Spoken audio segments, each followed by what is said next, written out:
With Rocksmith 2014, Ubisoft aims not only to attract the person who's never played guitar, they're also shooting for those who know how to play but have always meant to sit down and get better at it. As someone who's already comfortable with the instrument, Rocksmith 2014 provided me with 3 things: challenge, improvement, and fun.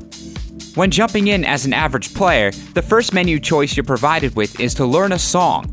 This game gives you quite a bit of material to work with. Over 50 songs out of the box, ranging from You Really Got Me from The Kinks all the way to Now by Paramore. And the DLC songs from the original Rocksmith title, consisting of almost 150 additional songs, are all forward compatible.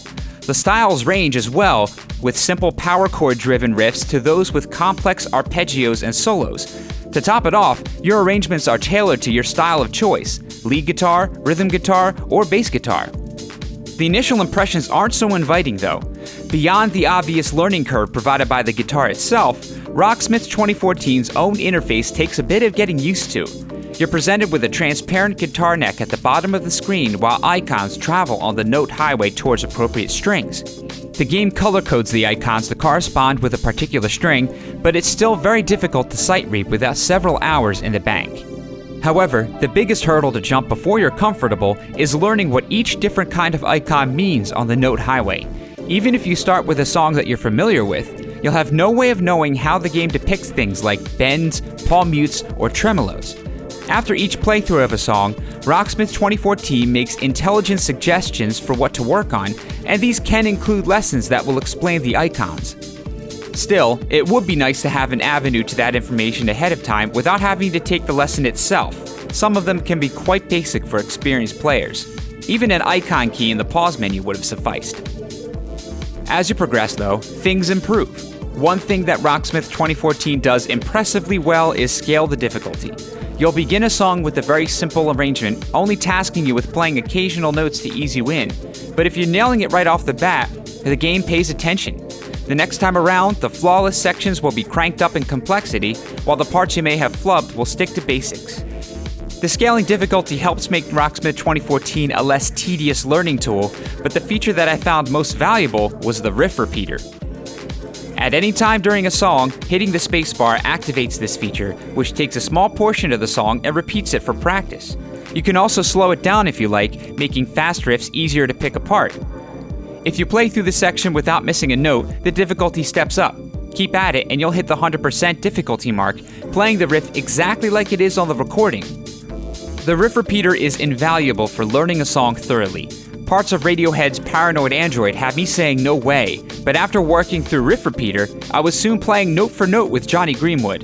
And once I hit master level on Everlong by Foo Fighters, the game's note highway disappeared altogether. It's pretty thrilling to suddenly realize that you've learned the entire song. With the training wheels off, you feel like part of the band.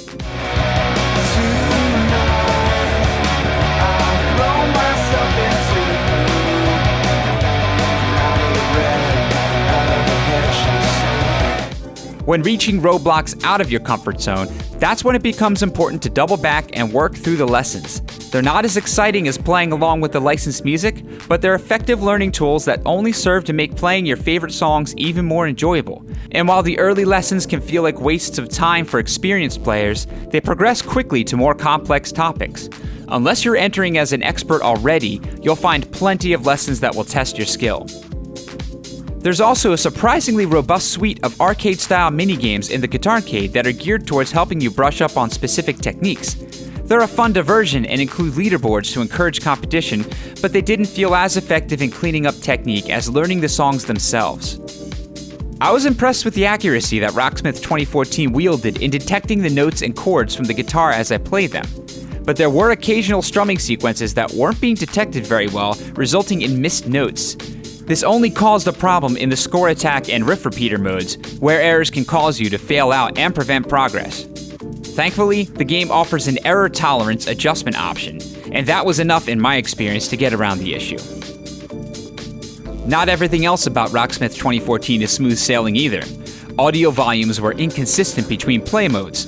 I could hear Paranoid Android perfectly during Riff Repeater, but once I loaded up Score Attack, the song was much quieter than my guitar, making it very difficult to play along to, and it can only be adjusted globally across all modes. At one point, the amp modeler, what makes your guitar sound like the one on the track you're playing, stopped working altogether, giving my guitar a direct clean channel at all times. I had to restart the game to fix it. And to top it off, the game's executable inexplicably crashed every time I quit, though I never lost any data. For would-be guitarists, it's important to note that for all of Rocksmith 2014's ability to help you feel comfortable with the guitar in your hands, very little of the training you'll receive includes any actual music theory. You'll come away being able to identify the fret numbers much more quickly, but not necessarily what notes you're playing. Regardless, you'll still end up as a better guitar player, and that should be more than enough for most. Not just for newbies, Rocksmith 2014 presents enough diverse playstyles that guitar players of nearly all skill levels will find something to learn. Playing along to the licensed songs brought back the days of jamming to my favorite albums. I've forgotten how much fun that could be. It's also the first time in a long time that I had the feeling of reaching a challenge that seemed insurmountable at first, only to conquer it and move on to the next. The technical issues are merely hiccups. Putting a real guitar in your hands with songs you already know and love, Rocksmith 2014 might really be the best way to learn how to play guitar today.